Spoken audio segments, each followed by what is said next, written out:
Pues buenas tardes a todos. Un saludo, muchas gracias por su asistencia. Vamos a comenzar con este seminario en línea.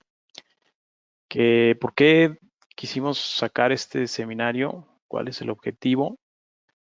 El objetivo, pues como lo dice el título del mismo, es darles información para que ustedes puedan ahorrar costos de mantenimiento. Pues naturalmente ahorita y más con la situación que se está viviendo, pues lo que estamos buscando, todas las empresas, lo que está buscando es ahorrar y ser más rentables, ¿no? Entonces, la idea de este seminario es precisamente eso, darles esa información y en un momento dado extenderla. Aquí viene mi correo electrónico para que tomen nota en caso de que tuvieran alguna duda adicional. Y pues muy bien, vamos a comenzar. Pues así muy brevemente, reiterar, Sumitomo pues es una empresa global enfocada a la manufactura, diseño y ensamble de reductores y motorreductores. Forma parte de un grupo que tiene más de 400 años de historia y tiene presencia global en todo el mundo. Hoy en día, la mayoría de nuestras plantas en donde traemos todas las piezas está en operación.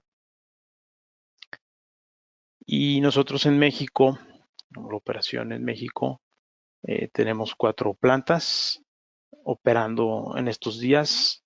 Nosotros formamos parte de la industria esencial con esta situación que se está viviendo y pues la idea es seguir dándole servicio a todos nuestros clientes. Las 4 operaciones están trabajando, ensamblando equipos y sobre todo atendiendo urgencias.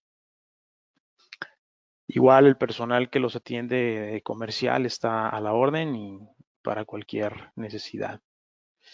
Los productos que ensamblamos en México va desde lo que son los reductores Iponix, el Bevel Body Box, el Paramax, el HSM, el Helical y el Cyclo. Todas estas unidades las tenemos en inventario y son justamente las que estamos actualmente suministrando en estos tiempos también. Bueno, pues comenzando ya en materia, el alcance de este webinar es para todo proceso industrial en general. No lo quisimos enfocar a uno dedicado porque pues realmente en todo tipo de industria hay aplicaciones desde bajo potencia hasta grandes motores de potencias largas. Entonces, por ejemplo, aquí, por citar un ejemplo, es el diagrama de un proceso de un ingenio azucarero. Puse este ejemplo porque normalmente en los ingenios pues tienen rangos de aplicaciones de potencia y de torque de todo tipo, desde que entra el producto a la planta hasta que es envasado, ¿no? Entonces, en el área de envase, pues tienen equipos pequeños, compactos, los ambientes y las condiciones son distintas a cuando es la parte de molienda, tienen equipos para bombeo, equipos para agitación, para transporte de material, como bandas transportadoras, entre otros productos, grúas viajeras, etcétera. Entonces, realmente, como en este tipo de industria, o en la industria cementera, o en la industria minera, o en la industria alimenticia, pues podemos cubrir en todas estas aplicaciones alguna solución y de ahí que va dirigido pues a todo tipo de industria. Solo para aclarar ese punto. Bueno, ¿cuáles son los costos relacionados al mantenimiento de los reductores? Bueno, pues el intercambio de piezas mecánicas que se van desgastando, también costos relacionados por fallas inesperadas, otros relacionados a gastos que tienen que hacer a veces las empresas por mantener esas piezas en inventario, otros aquellos por paros inesperados, y eso genera pues costos adicionales por fletes urgentes y gastos adicionales por expeditar fabricación de elementos mecánicos o eléctricos, ¿no? También el gasto o el de mantenimiento tiene mucho que ver con qué tanta frecuencia se intervienen los equipos para mantenerlos confiables, ¿no? Entonces aquí buscaremos la forma de cubrir todos estos puntos para estos costos tratarlos de reducir lo más posible. Entonces la estructura de este webinar consta de los siguientes temas. En la primera fase vamos a analizar componentes mecánicos de un sistema general y cómo se puede contribuir a reducir los costos de mantenimiento de sus componentes. Y luego nos vamos a ir a una segunda fase que es cómo extender la vida útil de un reductor, revisando criterios de selección, métodos de arranque, factores ambientales y operativos. Y finalmente vamos a ver una parte de monitoreo de condición inteligente y finalmente preguntas. La mayoría de esos temas son después de ver pues muchas aplicaciones con muchos clientes en muchas industrias y la idea es compartir con ustedes esta información. Entonces empezamos con el análisis de componentes mecánicos de un sistema. Este es un claro ejemplo por ejemplo, esta es una aplicación en una mina, en donde es un alimentador de placas. Y como podemos ver, tenemos aquí lo que es un motor de 15 caballos, que transmite esa potencia a través de un acoplamiento a un reductor. Luego ese reductor transmite torque a un juego de sprockets y luego ese juego de sprockets a un juego de engranes. Esto, como ustedes pueden ver ahí, pues hay que estar lubricando cada una de estas partes, hay que tener piezas en inventario, hay que llevar un control específico de cada uno de los elementos de desgaste. Y la idea es, pues, cómo se pudiera llegar a reducir esos costos de mantenimiento haciendo ya sea en la fase de diseño de la máquina o en la fase de la mejora de la misma. Y entonces esta misma aplicación se logró accionarla mediante un reductor ciclo.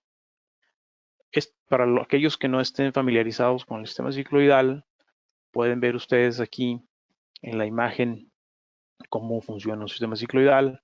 No es un reductor de engranes, no es un reductor planetario, es un reductor con un sistema que consta de un rodamiento excéntrico, como se puede ver aquí, que es accionado por un motor. Ese rodamiento excéntrico mueve unos discos cicloidales y esos discos cicloidales ya giran más lento. Dependiendo del número de lóbulos, es la relación de reducción y esa velocidad más reducida se aprovecha pues para multiplicar el torque y tener una velocidad útil en la máquina. Entonces, aquí lo que podemos tener es una solución de un reductor que da la misma velocidad que se tenía anteriormente, pero se eliminaron pues muchos elementos mecánicos, además de que es un reductor lubricado por grasa. Se puede lubricar por grasa o por aceite, según sea el caso. Entonces, con esto, en este caso, el cliente tuvo unos ahorros importantes en costos de mantenimiento. Además, que el motor, como ustedes pueden ver, está acoplado de forma de que el cliente ya no tenga que invertir tiempo en alineación. Eso es muy importante porque también cuando hay que estar alineando motores, pues con el tiempo hay que darle un mantenimiento a esa alineación y aquí estos totalmente se abaten esos costos, ¿no? Aquí en este caso se tuvo una mejora de ahorro energético, inclusive hasta de un 40%. Los elementos anteriormente descritos pues tenían pues pérdidas mecánicas y la eficiencia global del sistema fue del 90%. Entonces esta es una forma en cómo se pudiera llegar a contribuir a esta solución. Luego también podríamos tener opciones de montaje directo al eje, como lo podemos ver en esta otra figura, en donde para esto pues tenemos varias familias de equipos. Por ejemplo, tenemos la línea Bevel Box, que es una combinación de sistema cicloidal con engranes, que se puede manejar en eje hueco montado al eje. El Bevel, lo tenemos en la versión Bevel 4 y Bevel 5. Y o también la versión del reductor Iponic. La ventaja del reductor Iponic es que es un reductor totalmente lubricado por grasa. Luego, para aplicaciones de mayor torque, también se pueden eliminar elementos mecánicos como algunos acoplamientos. Por ejemplo, aquí podemos ver en una banda transportadora un reductor montado directamente al eje, en este caso un Parmax. Y bueno, aquí los costos de mantenimiento también se pueden reducir significativamente. O en el caso de este reductor Hansen, podemos ver también aquí un montaje como el que se muestra aquí en este corte, en donde ya no se requiere un rodamiento para soportar el eje del agitador, sino el mismo reductor ya trae un rodamiento de carga integrado para soportar ese peso. Eso también ayuda a disminuir la cantidad de intervenciones a la chumacera en lugares pues de poco acceso. Esta chumacera está habilitada para soportar cargas axiales y radiales según la aplicación se revisaría. Bueno, de cualquier forma, este seminario se va a grabar y se les va a enviar un link después para que lo puedan ver todas las veces que lo crean conveniente. Bueno, entonces continuamos con la presentación. Aquí tenemos, habrá casos, estábamos hablando de aquellos casos en donde se puede hacer montajes directos. Aquí hay un caso, por ejemplo, en donde definitivamente no se puede hacer montajes directos por temas de espacio o porque simplemente temas de costo o el cliente ya le acomoda el hecho de tener alguna cadena o algún engrane o una pula dentada o alguna leva que mueva su máquina. Entonces aquí, por ejemplo, podemos ver una aplicación en donde el espacio impide que haya un montaje directo. Entonces, aquí, cuando sucede esto, es bien importante para aumentar la vida útil del reductor, ya entrando más en materia de cómo reducir el mantenimiento de los reductores, revisar la capacidad de esta caja reductora en cuanto a la carga en voladizo, ¿no? ¿Qué es la carga en voladizo? Lo van a ver ustedes en los catálogos como OHL, por siglas en inglés, que es la Overhang Load. Y este valor nos va a ayudar a medir la capacidad de carga radial que tiene una caja reductora. ¿Por qué se genera esta carga radial? Bueno, pues naturalmente que cuando hay un sprocket, hay una fuerza radial que esa fuerza que la soporta, pues soporta los rodamientos del reductor, y si la fuerza es muy grande, inclusive en la parte central del eje, la deflexión aumenta, y esto inclusive puede hacer que algunos engranes puedan tener daño. Entonces es bien importante revisar este cálculo cada vez que se quiera implementar este tipo de equipos. Es una buena práctica. Normalmente cuando se desea lograr una velocidad determinada, solamente se checa que dé la velocidad, pero este tipo de cálculos también es bien importante considerarlos. Y como criterio, la OHL de catálogo debe ser mayor o igual a la OH calculada. La OH calculada o la carga en voladizo calculada va según esta fórmula. Si ustedes ven esta fórmula, bueno, pues como que está no tan fácil de comprender, pero para eso les vamos a compartir a los correos que nos enviaron un documento en donde simplemente colocando la potencia del motor, el diámetro del sprocket, las RPMs y algunos factores que vienen en esa tabla ya les va a dar el cálculo. Entonces eso como para facilitarles a ustedes la vida, ¿no? Muy bien. Pero también hay unas formas, en caso de que esa OHL sea alta, hay unas formas de corregir eso. Una opción es, en el mismo reductor se pueden poner rodamientos de alta capacidad. Eso, por ejemplo, para una selección desde cero. O bien se puede revisar el material de la carcasa que sea de hierro dúctil y se le pone un rodamiento de una capacidad mayor en su momento. Pero un tip así básico, si es que el espacio lo permite, es acercar lo más posible el elemento mecánico hacia la parte del collar del reductor. Eso no cuesta nada y ayuda mucho a disminuir la OHL y por tanto la vida útil del reductor y de los rodamientos. Otra forma que también es muy económica de lograr aumentar esta OHL es que al momento de seleccionar su juego de sprockets o engranes, pues busquen que el diámetro de paso de ese elemento mecánico sea pues lo más mayor posible. Eso va a disminuir considerablemente la carga. Y bueno, y si de plano no funciona ninguna de esas alternativas, podemos optar por irnos a un tamaño de carcasa mayor. Muy bien. Entonces, dicho esto, el otro punto que hay que revisar para extender la vida útil del reductor y disminuir los gastos de mantenimiento es revisar el factor de servicio. El factor de servicio va relacionado a las horas que se usa la aplicación, el reductor y el tipo de carga. Si es carga uniforme o si es carga moderada o si es carga pesada. Por ejemplo, un ejemplo de carga pesada puede ser un elevador de personas que constantemente está en uso y gira en un sentido, gira en otro sentido, una grúa viajera. Una carga uniforme puede ser una banda transportadora que tiene pocos paros y arranques al día. Y una carga moderada puede ser esa misma banda transportadora, pero que tiene mayor frecuencia de paros.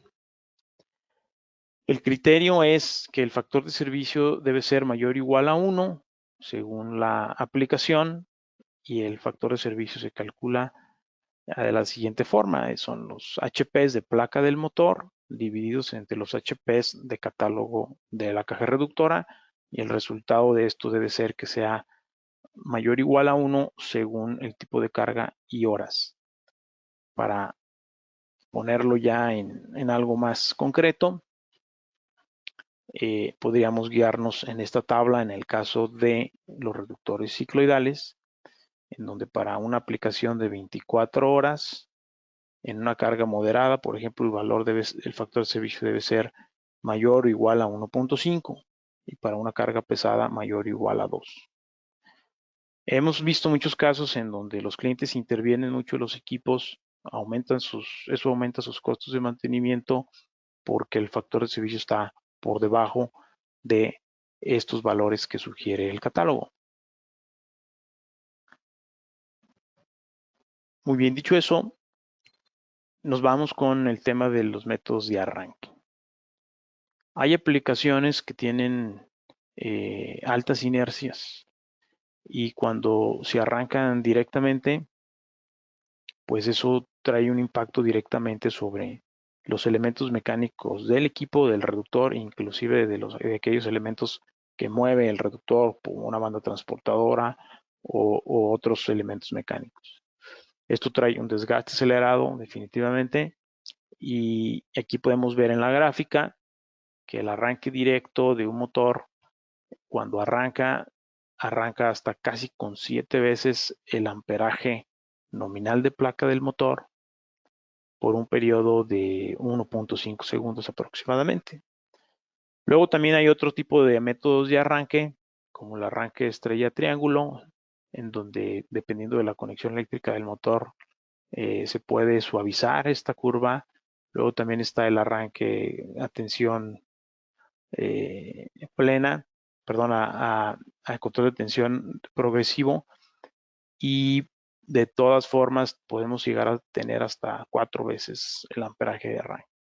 Entonces, un buen método, una buena práctica es, si es posible, poner un arrancador suave y además de colocar una rampa de aceleración, eso va a ayudar a que la vida útil del reductor se extienda. Hay aplicaciones en donde ya hay variador y la rampa es muy corta, no cuesta nada hacer una reparametrización si es posible y aumentar más segundos para que sea más suave esa curva, ¿no? Luego también en el mismo variador se pueden poner protecciones de sobrecarga, como sobre par, sobre torque. Nosotros tenemos una línea de variadores, es Invertec, es una empresa que recientemente adquirió Sumitomo, que tiene alto prestigio y que podemos ofrecer algún tipo de solución, ya sea el variador en un gabinete o variadores directos que pueden ir montados sin gabinete, que ya vienen con las protecciones para ambiente IP66 o NEMA 4X, como normalmente se les conoce, y de ahí se puede operar sin necesidad de integrar absolutamente nada, solamente conectar y listo. Y igual, al momento de parar, también cuando hay paros súbitos, también ahí se generan ciertos esfuerzos mecánicos en el reductor y eso puede generar algún desgaste acelerado. También para este caso podemos sugerir variadores de esta línea, que la línea P2, por ejemplo, se le puede agregar una resistencia de frenado y ese calor se puede disipar al ambiente para que no se regrese a la línea. Entonces, aquí podemos ver el comportamiento de las curvas de las rampas de aceleración en un momento dado. Muy bien. Otro método de arranque es el acoplamiento hidráulico. El acoplamiento hidráulico también es altamente recomendable porque no en todas las aplicaciones se puede instalar variador o no hay suficiente, ¿por qué? Por temas de caída de voltaje o temas relacionados a filtros o armónicos o costos inclusive ya en media tensión ya el costo es bastante alto en tema de variadores. Entonces el acoplamiento hidráulico es un acoplamiento que puede ayudar a suavizar el arranque, como lo podemos ver en esta curva, en donde va arrancando progresivamente hasta lograr la velocidad deseada, pero arranca con torque. ¿De cómo trabaja? Pues con con un fluido con aceite, y ese fluido conforme va arrancando el acoplamiento hidráulico va llenando poco a poco la cavidad hasta que esa cavidad se llena totalmente y ya llega a su velocidad nominal. Nosotros tenemos en varios proyectos este tipo de acoplamientos y han tenido muy buen éxito. Ayuda mucho a que el reductor aumente su vida útil, sobre todo en los reductores Paramax. Y son acoplamientos que tenemos en inventario en la planta de Monterrey. Son de muy bajo mantenimiento y también tienen una protección de sobrecarga porque tiene un tornillo fusible que en caso de alguna sobrecarga, este se dispara y derrama el aceite sin que se dañe absolutamente ningún componente.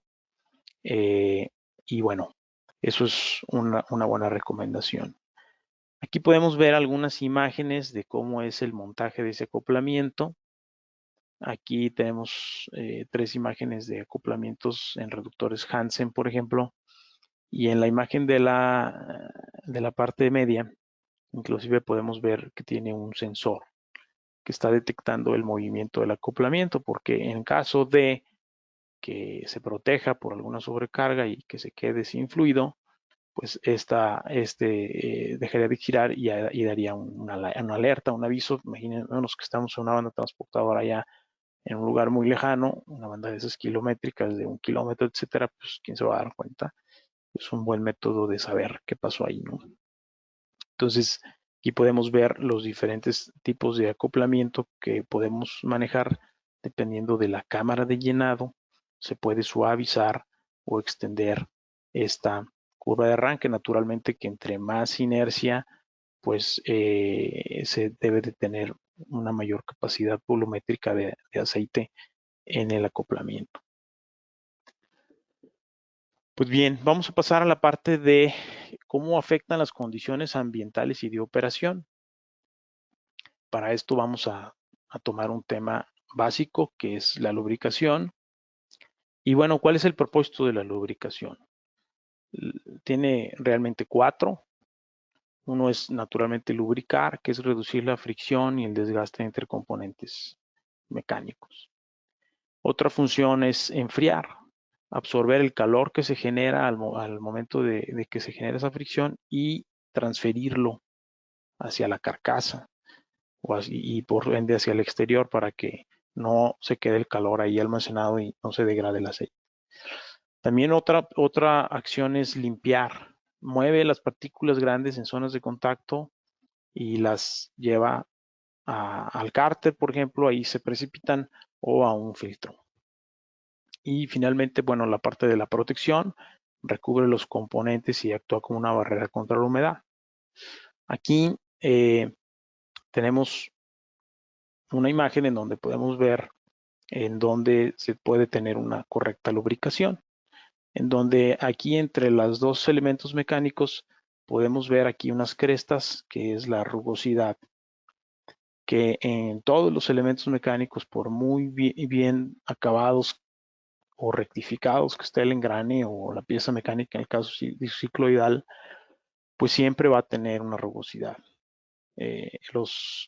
Siempre va a haber eso. Entonces, la idea de esa capa de lubricante es mantener un cierto grosor. Cuando la lubricación es deficiente, empieza a haber ahí contacto metal con metal y ese desgaste acelerado impacta significativamente en los costos de mantenimiento de un equipo. Vamos a estudiar aquí cómo evitar este segundo escenario. Como dato, bueno, ¿de qué grosor es esa película de lubricante? Pues mínimo de 10 micrones. Aquí podemos ver una imagen en donde se ve el grosor de un cabello humano y mide en promedio entre 50 y 70 micrones.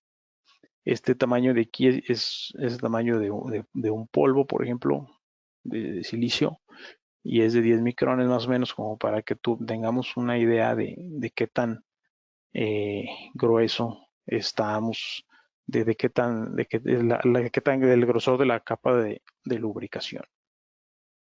Ahora bien, ¿qué factores afectan el lubricante en los reductores? La humedad, mayor al 0.05% o 500 partículas por millón. ¿Cómo puede entrar la humedad a un reductor? Bueno, naturalmente que hay reductores, o los reductores respiran, tienen que tener un respiradero, debe de haber un intercambio con el exterior, entra aire, sale aire, entra aire, sale. Con el mismo movimiento, los reductores ustedes bien saben que no se llenan al 100%, pero hay un espacio ahí de aire que tiene que salir. Sobre todo, pues cuando estamos hablando de lubricación con aceite. Entonces, ¿qué pasa? Esa humedad que está en el ambiente puede entrar al reductor. El problema es que ya no puede salir. Otro factor que puede afectar la vida del lubricante son las partículas metálicas. Cuando superan los 150 partículas por millón, el silicio o el polvo, 25 partículas por millón, o cuando la viscosidad cambia arriba del 15%. El nivel de limpieza que Sumitomo recomienda para sus aceites o para cuando ya se tiene que cambiar es bajo el código ISO 201814. ¿Esto qué es? Bueno, dice aquí, el aceite contiene entre 60 y 160 partículas por mililitro de 14 micras. O el aceite contiene entre 1300 y 2500 partículas por mililitro de 6 micrómetros. O el aceite contiene entre 5000 y 10000 partículas de 4 micrómetros.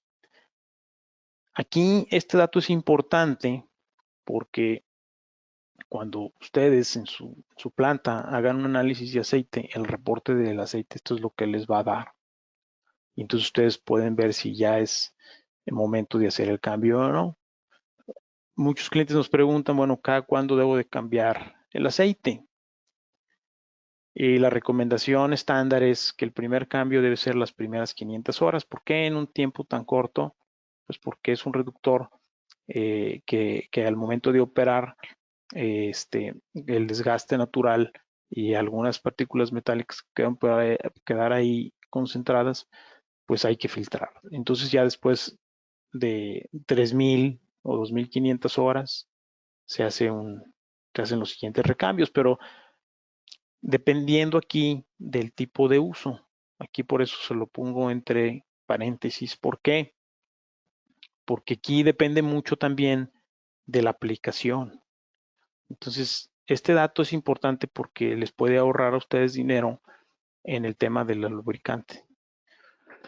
Si hay una aplicación que estén ustedes cambiando cada 2500 horas y resulta que es una aplicación muy light, por así llamarlo, pues a lo mejor puede aguantar más. O viceversa. Quizá hay un ambiente muy polvoso y se están haciendo los cambios de lubricante con un periodo muy largo. Y eso pues afecta la vida útil del reductor. Pero esto es un buen parámetro como para tener una referencia. Y si ustedes tienen una aplicación y ya tienen un programa de muestreo de aceite, pues con esto ustedes pueden inclusive determinar cada cuándo tienen que hacer el cambio a su reductor según su aplicación y las condiciones de operación. Si no tienen un programa de muestreo de aceite, es altamente recomendable que lo implementen. Eso les va a ahorrar bastante dinero desde nuestro punto de vista. Aquí podemos ver algunos ejemplos de desgaste excesivo, por ejemplo, en desprendimiento de material de un rodamiento excéntrico, raspaduras en dientes de un engrane planetario o pitting en un diente de un engrane hipoidal. Sobre todo cuando hay ambientes polvosos o húmedos. Hay aplicaciones de difícil acceso que no es como que muy fácil andar haciendo cambios de aceite. Y también hay aplicaciones de alta humedad porque en la industria alimenticia se está constantemente lavando pues las máquinas y sobre todo combatiendo bacterias y eso pues entra directamente a veces en los reductores. ¿Qué soluciones podríamos hacerles a ustedes como para solucionar esto? Bueno, en primera instancia tenemos opciones de reductores que son lubricados totalmente por grasa. O sea, no llevan respiradero, no hay un intercambio del aire que está internamente con el exterior y eso evita completamente que entre humedad y polvo.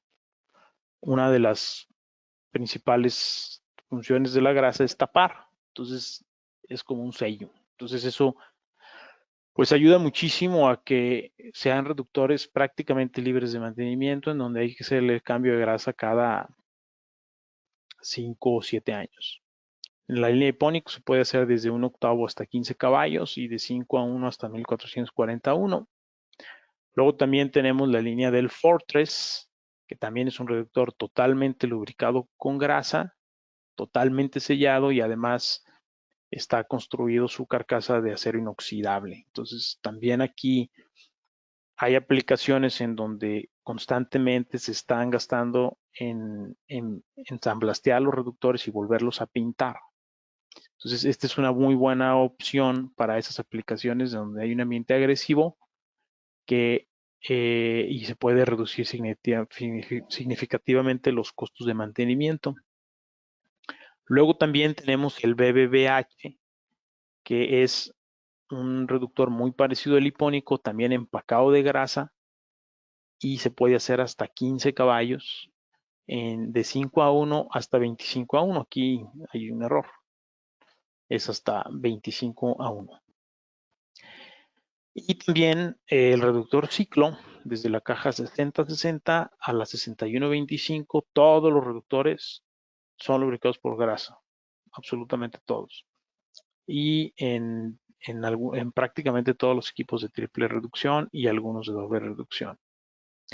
Eso no significa que las otras familias de reductores como el Bevel o el ciclo de mayor capacidad no se pueda lubricar con grasa. También se puede lubricar con grasa. Muy bien. Entonces, otra opción es colocar el respiradero adecuado. En este caso, podríamos colocar un respiradero hidroscópico que retiene la humedad y retiene el polvo.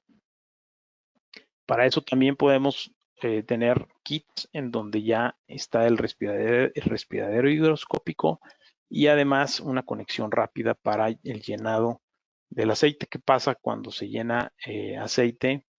Pues se quita el respiradero y se coloca y se vierte el aceite físicamente y ahí entran muchísimos contaminantes porque pues quizás esté en un ambiente lleno de polvo y con esto pues se evita que al momento de cambiar el aceite se contamine el mismo, ¿no? Otras opciones es sellar el reductor mediante dobles sellos en baja y alta velocidad o sellos con trampa de grasa en donde está el arreglo tipo Taconit o el sello tipo laberinto. En ambos casos se aísla el polvo y evitamos que entre al aceite y se contamine. Se pueden poner este tipo de sellos en los Paramax, en los Bevel, en los Ciclo, principalmente. Entonces, sobre todo en industria cementera y minera, es muy importante considerar este tipo de sellados. Y bueno, la última fase de este seminario, vamos a hablar muy brevemente de sistemas de monitoreo. Este es un tema que ha despertado mucho el interés de muchos clientes. Ya organizaremos un seminario solamente dedicado a este tema, pero ahorita vamos a hacer una descripción breve de lo que es esto. Hay aplicaciones críticas en las industrias que pues para toda la planta. Entonces, hay que ser redundante en la protección y por eso que se saca este tipo de soluciones. ¿Qué consiste? Bueno, consiste en un gabinete que tiene adentro pues, una computadora, le damos un CPU, el modelo es el Cyclo Smart y es una electrónica que está recibiendo información de qué? De sensores que están colocados en el reductor. Pueden ser acelerómetros, sensores de temperatura, de nivel, entre otros, como ahorita los voy a describir. Y toda esa información la procesa y la podemos ver en una computadora o se puede pasar también a otro tipo de datos. Por ejemplo, aquí tenemos una comunicación vía Ethernet TCP/IP que la computadora mediante el software de monitoreo puede estar viendo y se pueden llegar inclusive a montar los sensores de el sistema de monitoreo hasta 100 metros de distancia. Hay aplicaciones de difícil acceso que es complicado estarle midiendo la temperatura y esto nos puede dar una información en tiempo real de lo que le está pasando al equipo. ¿Qué puede monitorear? Temperatura. Es muy importante llevar un control de la temperatura porque eh, la temperatura alta degrada el aceite, la vida útil del aceite, la vibración, el nivel de aceite. Si alguna manguera o algo se rompe, por así decirlo, pues el nivel de aceite cae y quién se va a dar cuenta, ¿no? Hasta que desafortunadamente ocurre un daño. Las revoluciones por minuto, el amperaje del motor, el flujo de aceite en el sistema de lubricación, que no se haya obstruido absolutamente nada, presión de aceite en las tuberías de lubricación, desbalanceo de ejes, por ejemplo, para aplicaciones de agitación. Podemos detectar desbalanceo de ejes y esa vibración se transmite al reductor y lo puede llegar a dañar. Desalineación de ejes, por ejemplo, en alta velocidad, o si es accionado con polea, si una polea se llega a romper, pues también nos puede llegar a detectar. Puede llegar a detectar humedad en el aceite y también el torque. La idea de esto es que nos dé alertas, que nos avise cómo pues mediante señales digitales que pueden convivir con un control, con un PLC o con una computadora o con un SCADA. Y de ahí, bueno, que se pueda comunicar y que pueda convivir con otras plataformas como Modbus, como Profinet, como Ethernet IP. Entonces, de ahí se puede colectar esa información y visualizarlas en tiempo real si alguna de estas alarmas se está activando.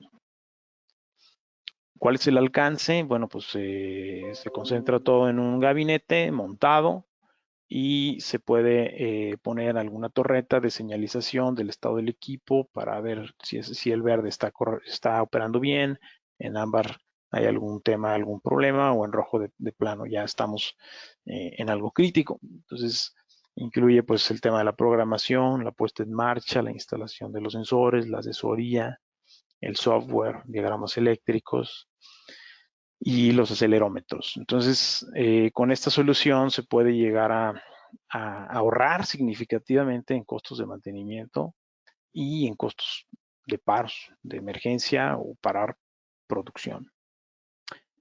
Entonces, bueno, creo que ya estamos en un punto en donde debemos de pasar a la fase de preguntas. Y si tienen algunas preguntas, por favor, háganoslas saber. Claro que sí, Fernando. De hecho, hay algunas preguntas. Les agradecemos a todos por haberlas escrito aquí por el chat. Entonces, una de las preguntas que nos hace Eduardo Morales es la siguiente. Nos pregunta que los BFD de cuántos pulsos son.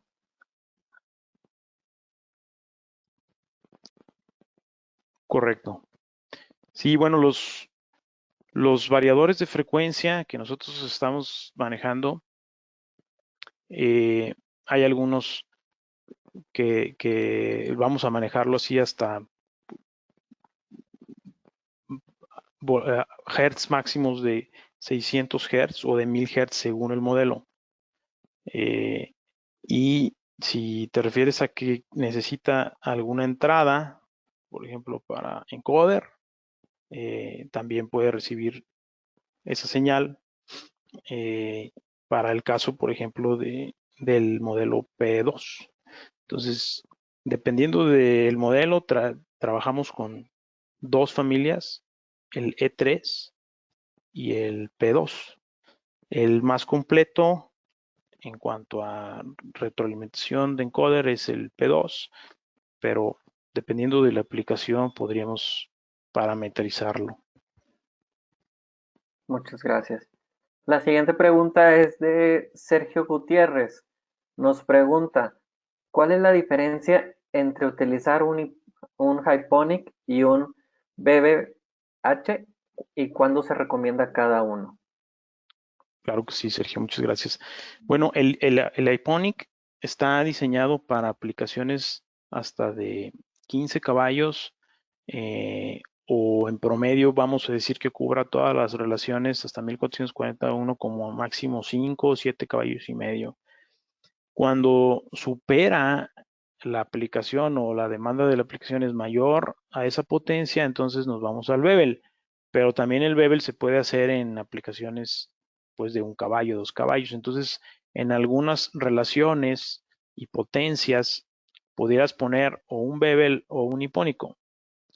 El reductor Bevel es lubricado con aceite. El reductor hipónico es totalmente lubricado con grasa. El reductor Bevel tiene una carcasa de mayor resistencia mecánica. El reductor hipónico es una aleación de aluminio de alta resistencia, pero mi sugerencia sería, por ejemplo, para industria alimenticia, el hipónico es una excelente opción y el Bevel quizá para aplicaciones un poquito de mayor demanda de torque. Muchísimas gracias. La siguiente pregunta nos la hace el señor Víctor Aquino. Nos pregunta si los ciclos verticales se pueden lubricar con grasa y aceite. Algunos sí se pueden lubricar con grasa. dependiendo, por ejemplo, hasta el 61-25 todos son lubricados con grasa, Víctor. Inclusive son montaje universal, pero si te refieres a los arriba de esa potencia, de esa frame, que sería del 61-30 hacia arriba, también se pueden lubricar con grasa, pero hay que revisar la capacidad térmica y mecánica del equipo para, para evitar que baje el factor de servicio, pero sí lo hemos hecho. Habría que ver la aplicación en específico, pero sí está la opción. Y estándar se lubrican con aceite, tienen una bomba de circulación que impulsa el aceite hacia el rodamiento de alta velocidad y de ahí por gravedad pues cae hacia abajo.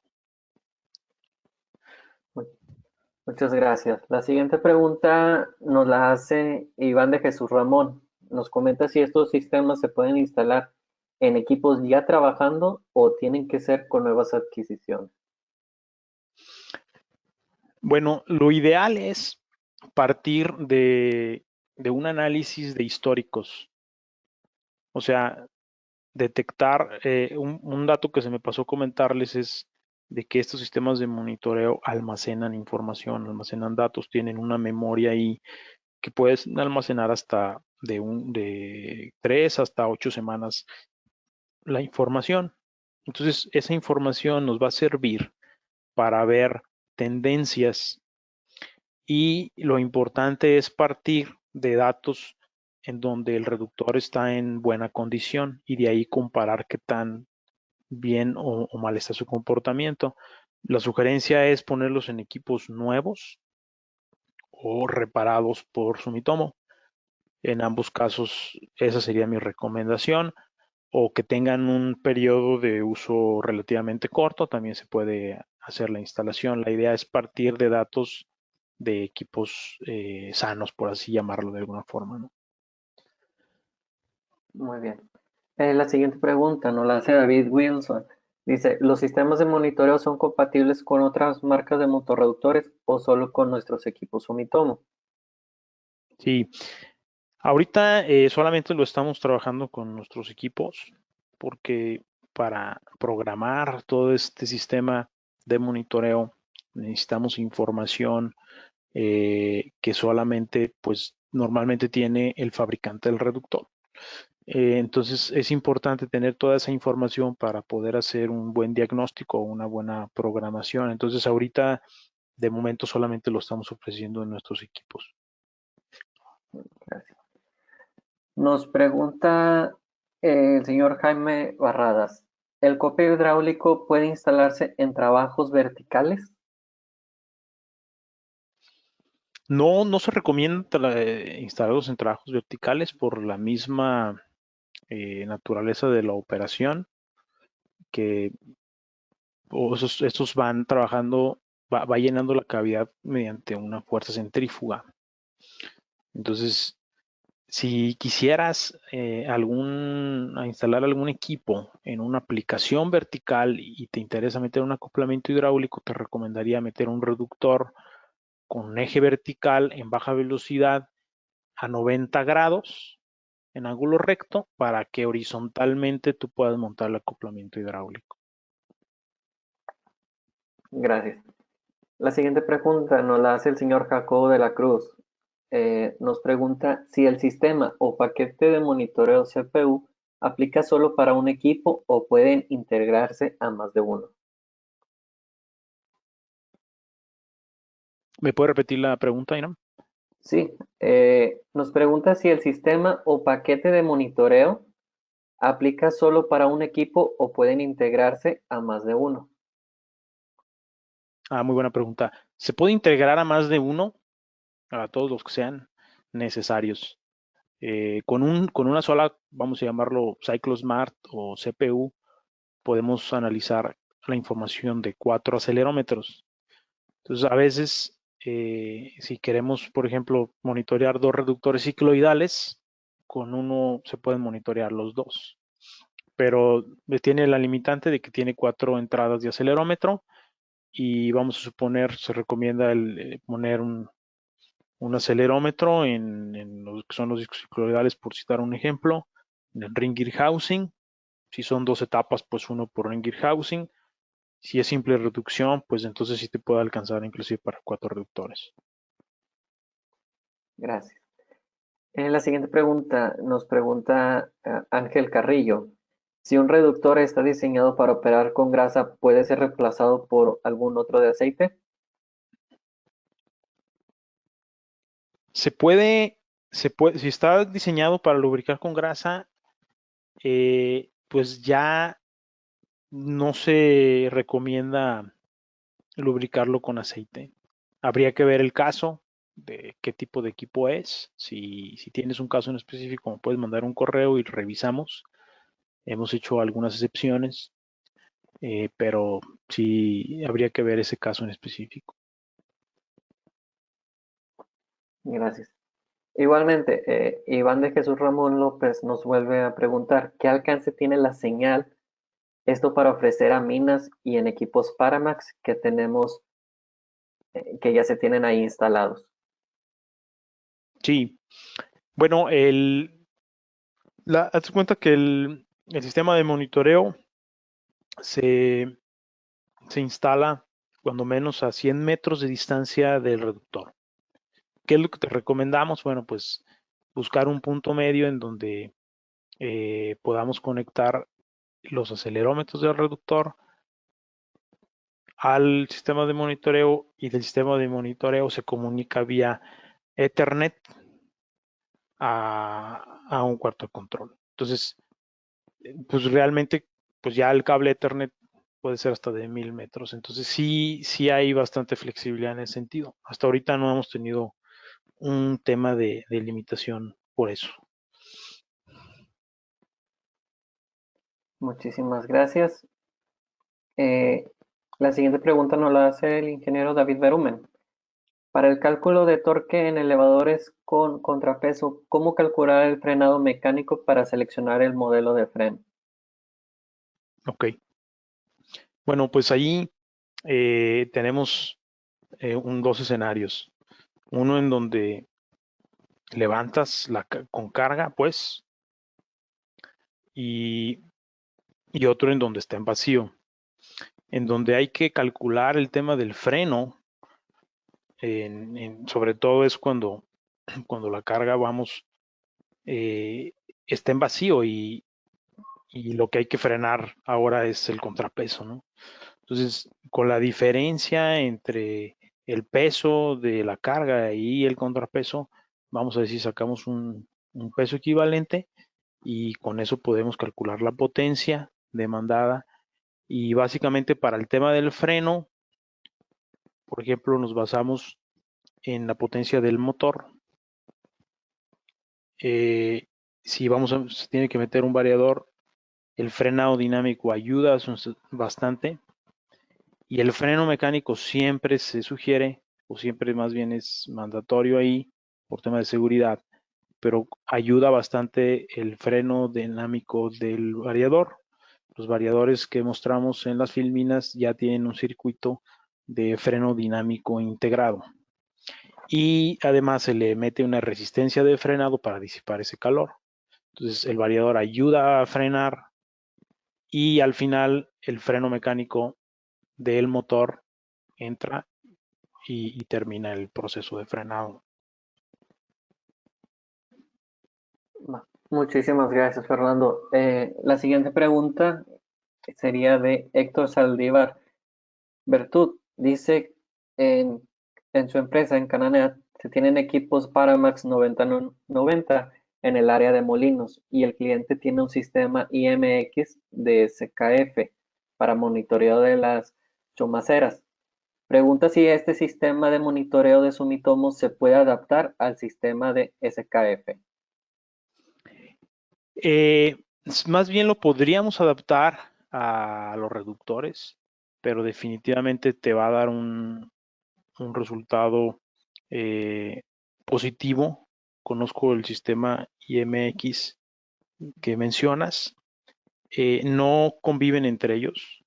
Estos dos sistemas no conviven entre ellos, pero sí lo podríamos adaptar en Cananea, en cualquier reductor eh, que tú nos digas. para que hagas una prueba y veas qué tal funciona. Conocemos ahí la mina y conocemos las instalaciones y creemos que este sistema es apto para las aplicaciones de minería. Ya los hemos instalado en algunas aplicaciones de minería con buen éxito. Gracias. Eh, ya por cuestiones de tiempo, hay muchas más preguntas. Solamente que, bueno, ya estamos un poquito en contratiempo. Les comento a todos y les agradecemos a todos por por la excelente participación que se tuvo. Al final de esta al final de este webinar se les va a estar mandando una pequeña encuesta para saber cómo se estuvo llevando todo esto. Les pedimos de favor que puedan contestar esta encuesta. Y bueno, de igual manera, si se pudieron conectar un poquito tarde o por las cuestiones de audio, les comentamos que este webinar está siendo grabado y se lo vamos a estar haciendo llegar. Fernando, muchísimas gracias por este seminario. Te agradecemos mucho por el tiempo que nos diste. No sé si tengas algún comentario final. Y no, nomás finalmente, las preguntas que faltaron por contestar, hazme favor de mandármelas a mi correo y yo se las respondo lo más rápido posible en el transcurso del día, entre hoy y mañana. Muchas gracias a todos por su asistencia. Muchísimas gracias y les agradecemos a todos por su asistencia. Que tengan una muy buena tarde. Hasta luego.